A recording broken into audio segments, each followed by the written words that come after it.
Hi, I'm Shalece, a compulsive eater and food addict from Phoenix, Arizona. Um, so Lulu and I have been discussing what we wanted to kind of add to this step 2 resources. We have a lot under step 0. We have a lot under step 1. And step 2 is really where the rubber meets the road, and really where the changes can begin to happen in our lives if we give place to it. And for me, I came in, you'll hear as you listen to our recordings, Lulu and I come from totally opposite ends of the spectrum, which I think is so awesome to bring us together, because there are so many people that come in that are, that fit somewhere in between us, or are on one end or the other as far as their experience with a higher power or experience with God.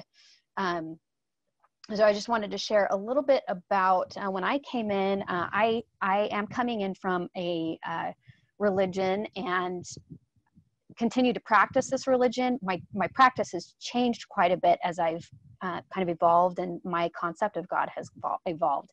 But when I came in, I kind of had a little bit of a prejudice toward anything that was outside my religion.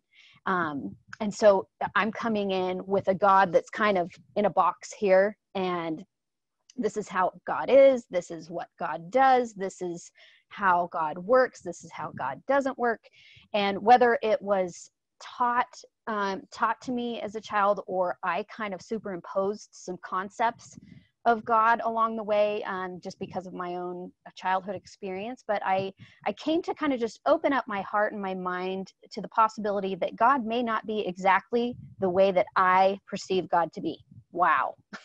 Like, it was kind of it's been an interesting journey. And I feel like a lot of the concepts that I carried through with me were not serving me, and they had to kind of be taken down with a sledgehammer.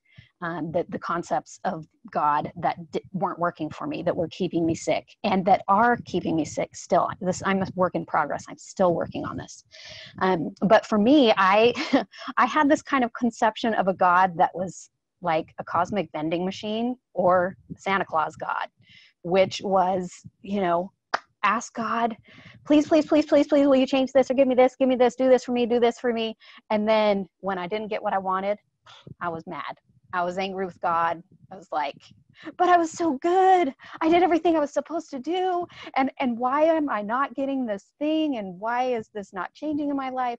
And so it was kind of like, again, just a conception of God that just doesn't work for me, to just be thinking that I know what's best for me and I know what's best for others. That conception had to be just burned to the ground, really.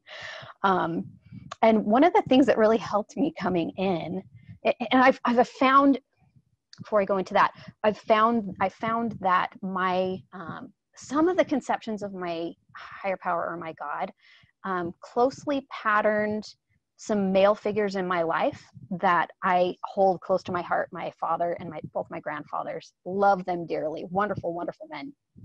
However, they had these things that would set them off, and they'd become very angry, and it was like walking on eggshells. You had to be really careful around, what you said, what you did, not to set them off in certain times. And so I got really good at just kind of like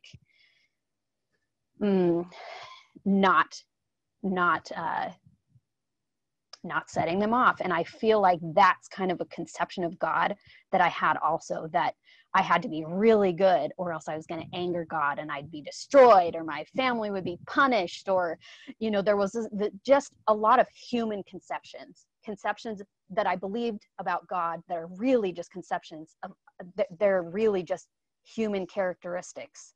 Because what other characteristics? I'm a human. I see humans and how they act and interact. How could that not be part of my conception of God? But I've, through step work, lots of step work with my sponsor, these things are slowly crumbling away, sometimes quickly and sometimes slowly. There are still things that are, I'm 40 years old. These have been long held conceptions that need some remodel.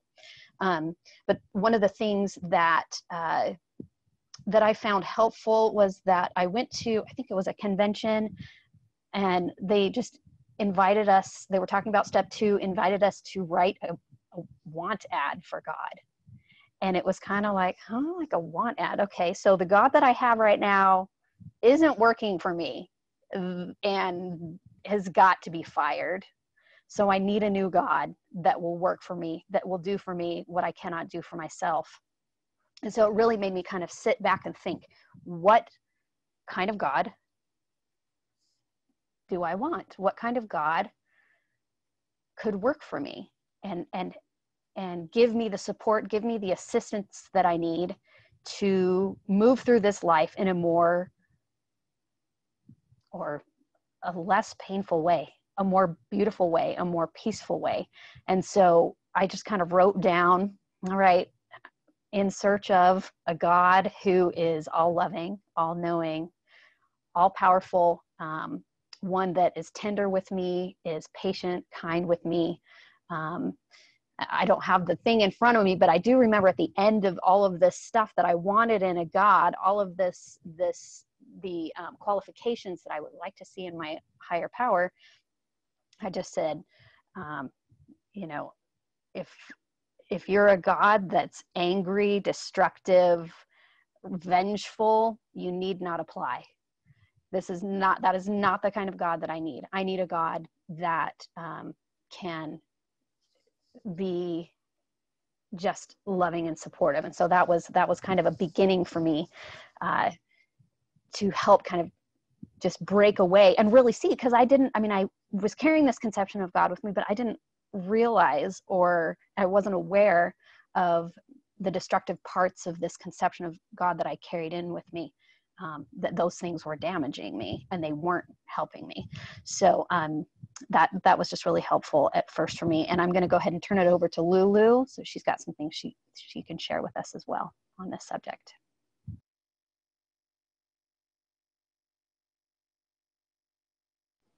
You're muted, Lulu.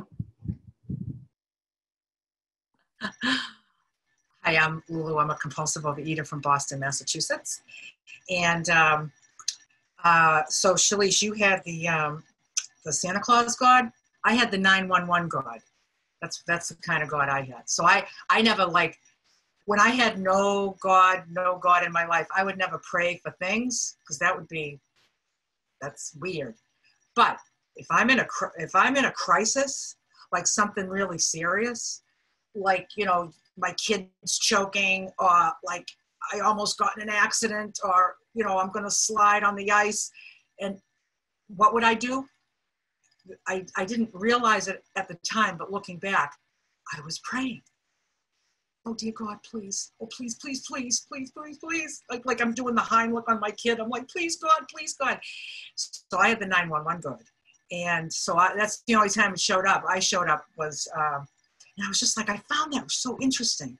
It's like, why is it without any thought or belief or,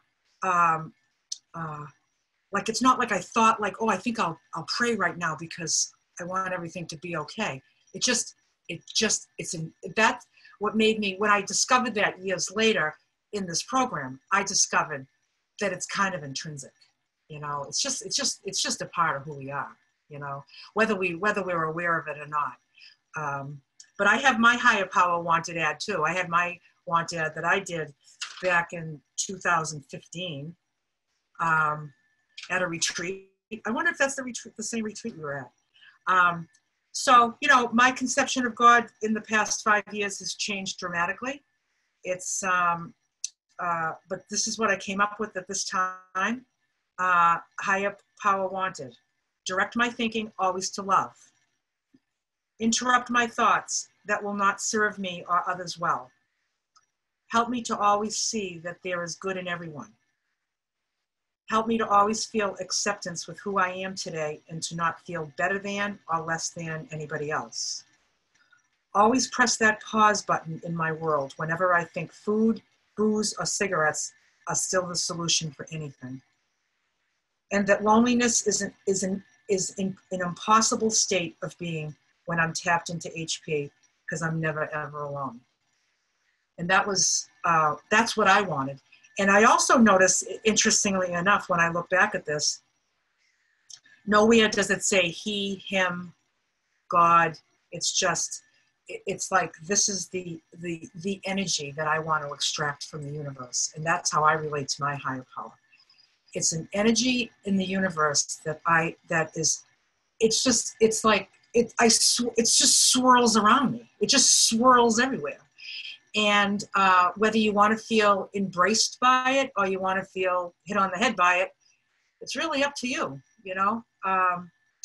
And so this is all an energy. Direct my thinking to love. It's like, I believe that I can tap into this energy that's all love and kindness, and it can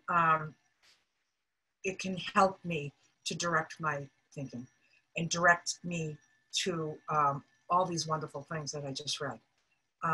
And fortunately, you know, you put that request out there often enough, that want ad often enough, and just like, it kind of like happens. It's just a really weird thing. And you know, the world is a mystery. Everything about it is a mystery. Anybody that says they have this all figured out and this is the way it is, it's really just what they believe. And different religions are just groups of people that believe the same thing. So they congregate together because they share the same beliefs and they have that in common. And that's a wonderful, wonderful thing. So I'm in my own spiritual community, which is a community of people that have their own conception. And it doesn't even matter what it is. If it's working for you, it's amazing. If you want to tell me about it, that's super amazing, because I'm curious about it. I just love to hear about people's spiritual journeys. And I thank you, Shalece. And so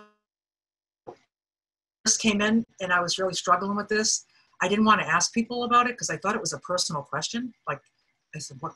That would be like a really invasive question if I said, could you tell me about your higher power? And I thought, you can't ask anybody that. But I wanted to ask everybody that. But it seemed like it was this big secret, right? It seemed like it was a secret, but it's not. I think people will enjoy talking about their own conception. People like to talk about themselves. Don't we all, right? So it's like, you asked me about my conception, I'll tell you about it, you know, and I'd love to hear about yours. But I had a warped understanding of this part of everybody's life, and that it seemed like it was a secret, but that was just me. It was just my story. It was just a story I was telling myself, because it's not a secret. People want to talk about it. Thank you.